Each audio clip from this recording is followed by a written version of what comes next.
बच्चों, आप सभी को मेरा नमस्कार। मैं हूँ संगीता कक्कड़, हिंदी अध्यापिका, भवन विद्यालय चंडीगढ़ से। आशा करती हूँ आप सब अच्छे होंगे। आज हम आपकी पाठ्य पुस्तक क्षितिज भाग 2 का 12वां पाठ लखनवी अंदाज पढ़ने जा रहे हैं। इसके रचनाकार हैं श्री यशपाल जी। यशपाल का जन्म सन 1903 में पंजाब के फिरोजपुर छावनी में हुआ। लाहौर के नेशनल कॉलेज में शिक्षा प्राप्त करते समय इनका परिचय भगत सिंह और सुखदेव से हुआ और वे स्वाधीनता संग्राम की क्रांतिकारी धारा से जुड़ गए और कई बार जेल भी गए। यशपाल ने अपनी रचनाओं में आम आदमी के सरोकारों को प्रस्तुत किया है और सामाजिक विषमता, राजनैतिक पखंड और रूढ़ियों के खिलाफ लिखा है। उनके कहानी संग्रहों में ज्ञानदान, बर्फ का तूफान, पिंजरे की उड़ान, वादुलिया, फूलों का कुर्ता उल्लेखनीय हैं। उन्होंने अपने उपन्यास झूठा सच में भारत विभाजन की त्रासदी को मार्मिक रूप से दर्ज किया है।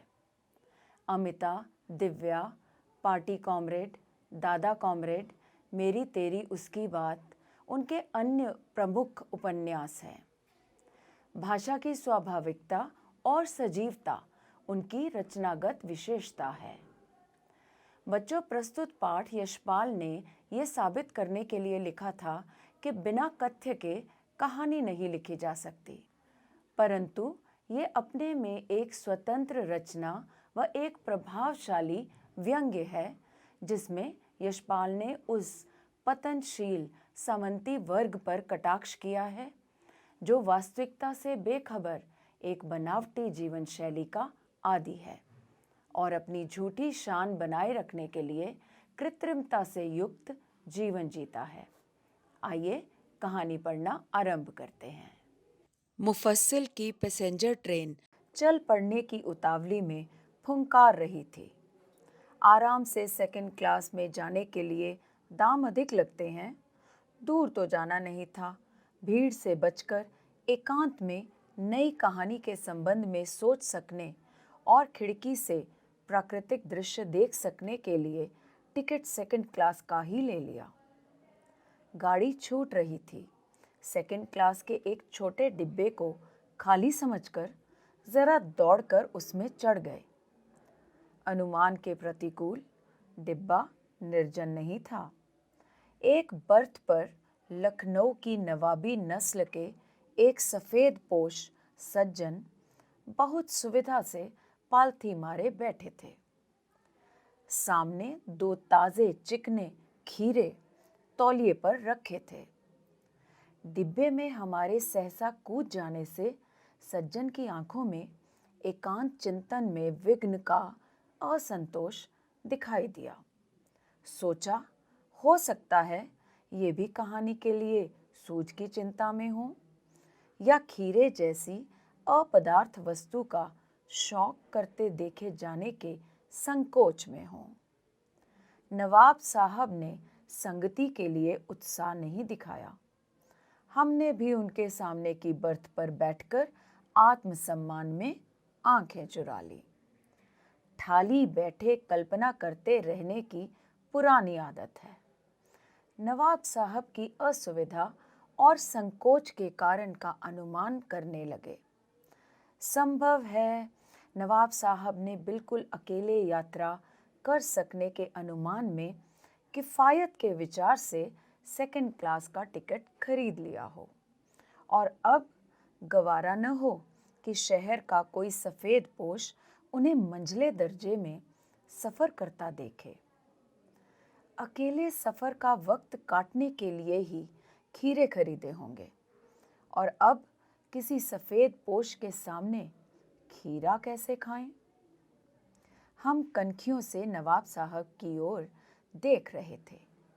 नवाब साहब कुछ देर गाड़ी की खिड़की से बाहर देखकर स्थिति पर गौर करते रहे। ओह! नवाब साहब ने सहसा हमें संबोधन किया। आदाब अर्ज। जनाब, खीरे का शौक फरमाएंगे? नवाब साहब का सहसा भाव परिवर्तन अच्छा नहीं लगा। भांप लिया आप शराफत का गुमान बनाए रखने के लिए हमें भी मामूली लोगों की हरकत में लथेड़ लेना चाहते हैं।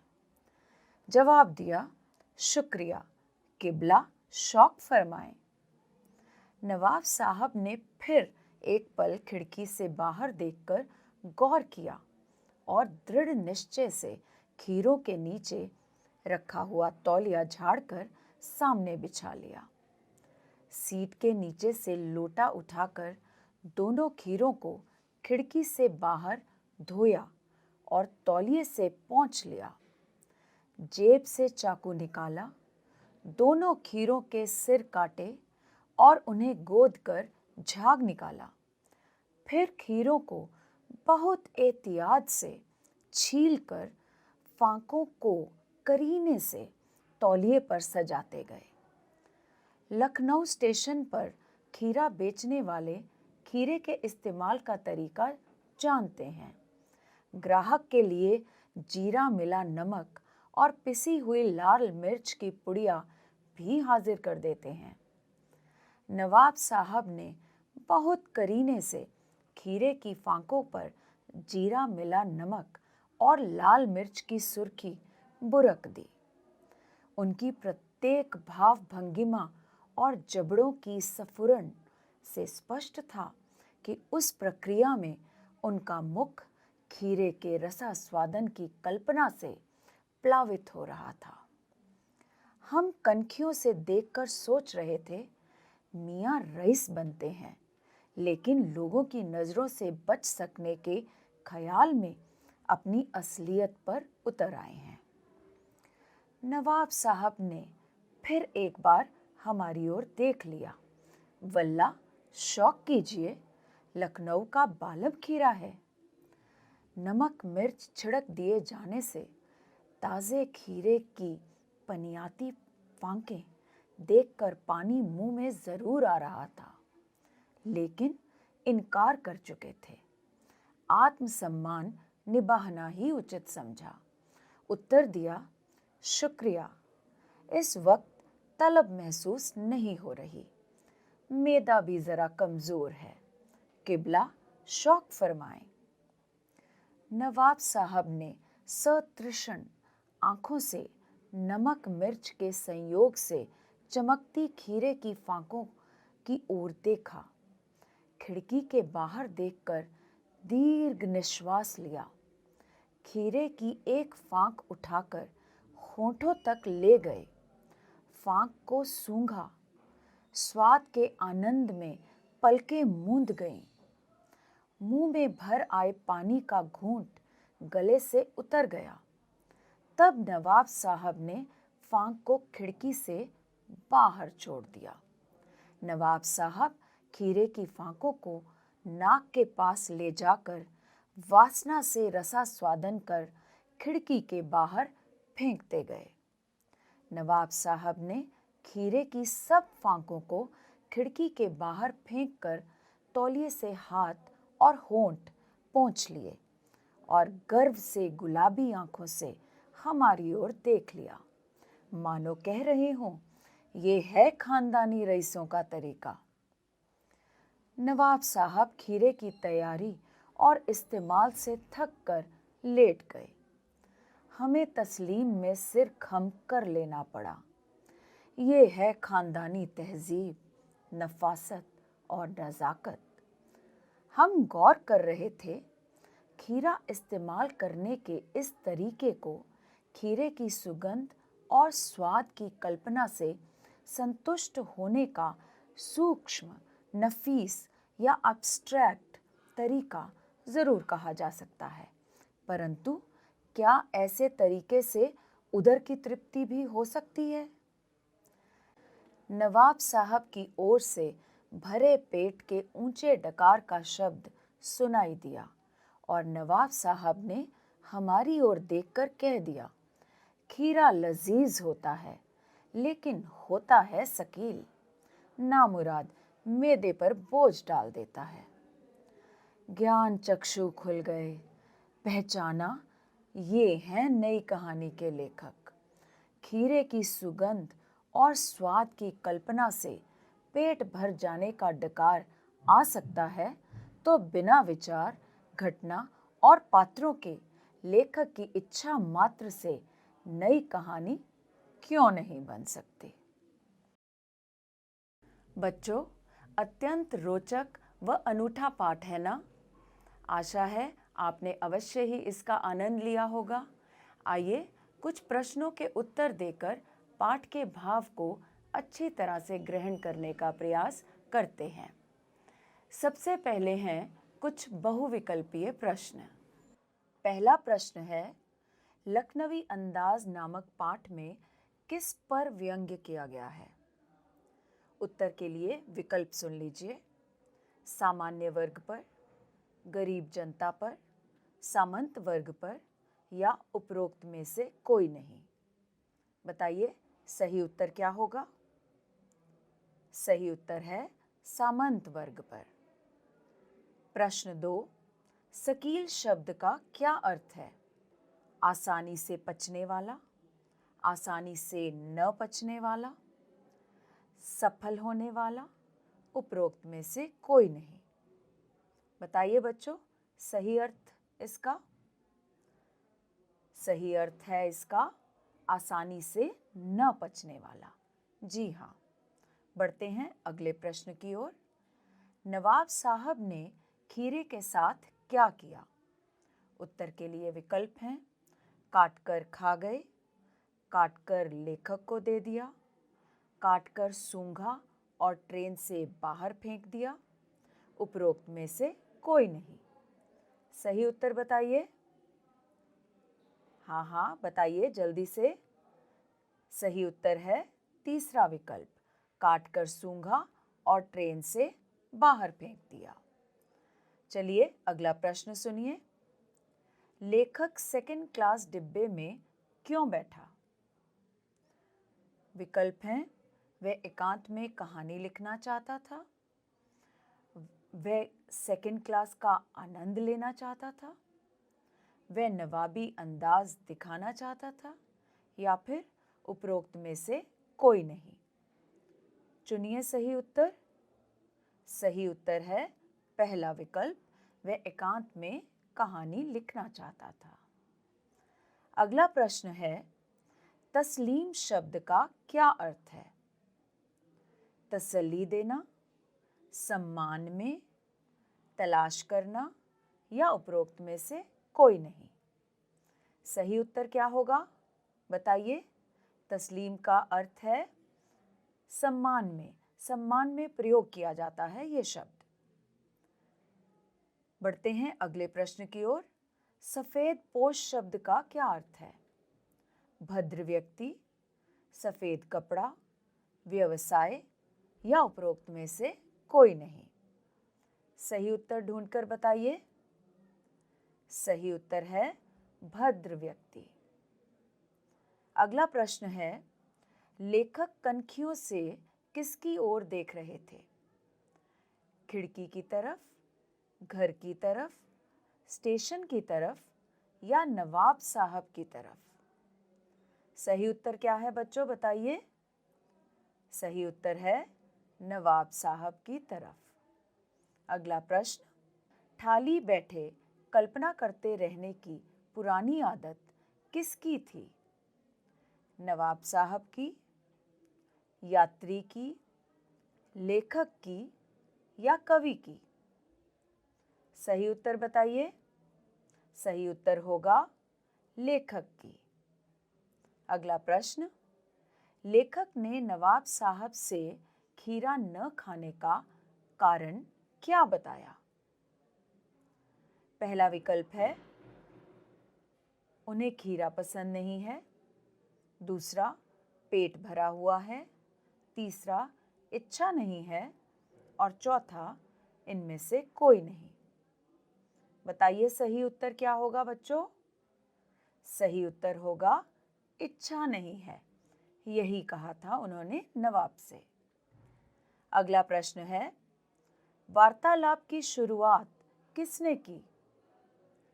लेखक ने, नवाब साहब ने, दुकानदार ने, या इनमें से कोई नहीं? बताइए सही उत्तर।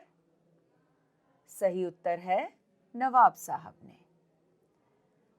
और अगला प्रश्न है, नवाब साहब ने खीरों को खिड़की से बाहर क्यों फेंक दिया?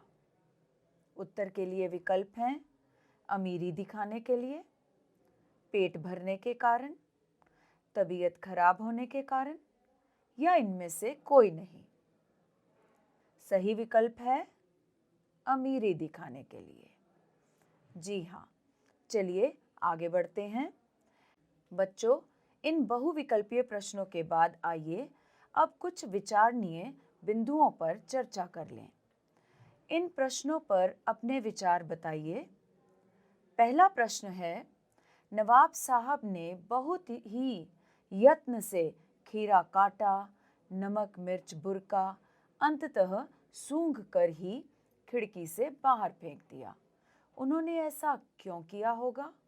और ऐसा करके नवाब साहब गर्व से क्यों भर उठे? बताइए, क्या उत्तर होगा इस प्रश्न का? खीरे की फांकों को बाहर फेंकने के बाद नवाब साहब गर्व से भर उठे। उनके चेहरे पर संतुष्टि के मिश्रित भाव झलक रहे थे। मात्र सूंघने से ही तृप्ति का अनुभव कर खिड़की से बाहर खीरा फेंकना उनका खानदानी रईस होना प्रदर्शित करता है। उन्हें ऐसा लगा। ऐसा करने से मानो कहना चाहते हो कि ये है रईसों का तरीका। वे लेखक जैसे साधारण आदमी के सामने खीरे जैसी सस्ती चीज खाने में भी संकोच करते हैं। इससे उनका झूठा अभिमान व नवाबी घमंड दिखता है। अगला प्रश्न सुनिए। लखनवी अंदाज व्यंग्य किस सामाजिक वर्ग पर कटाक्ष करता है? बताइए इसका उत्तर क्या होगा? लखनवी अंदाज पाठ के माध्यम से लेखक ने यह बताने का प्रयास किया है कि आज भी नवाबी लोग अपनी नवाबी छिन जाने पर झूठी शान और तौर तरीकों का ही दिखावा करते हैं और अपनी झूठी शान बनाए रखने के लिए कृत्रिमता से युक्त जीवन जीते हैं। चलिए आगे बढ़ते हैं। अगला प्रश्न, लखनवी अंदाज पाठ के आधार पर बताइए कि लखनऊ के नवाबों और रईसों के बारे में लेखक की क्या धारणा थी? बताइए, वे उनके बारे में क्या सोचते थे? लखनऊ के नवाबों और रईसों के बारे में लेखक की धारणा व्यंग्यपूर्ण और नकारात्मक थी। लेखक को उनका बनावटी जीवन बिल्कुल पसंद नहीं था। संभवतः इसीलिए उन्होंने आरंभ में ही डिब्बे में बैठे हुए नवाब को नवाबी नस्ल का सफेद पोश कहा है। आगे बढ़ते हैं। अगला प्रश्न है, नवाब साहब खीरे खाने की तैयारी और इस्तेमाल से थककर लेट गए। इस पंक्ति में निहित व्यंग्य स्पष्ट कीजिए। क्या होगा इसका उत्तर? बताइए। इस कथन के माध्यम से लेखक ने नवाबी जीवन की नज़ाकत पर गहरा व्यंग्य किया है। छोटी छोटी बातों पर नखरे दिखाना ही इनकी नज़रों में रईसीपन होता है। अभावों में रहते हुए भी ये रईसी का दिखावा करते हैं और वास्तविकता को स्वीकार नहीं कर पाते। चलिए बढ़ते हैं एक और महत्वपूर्ण बिंदु की ओर।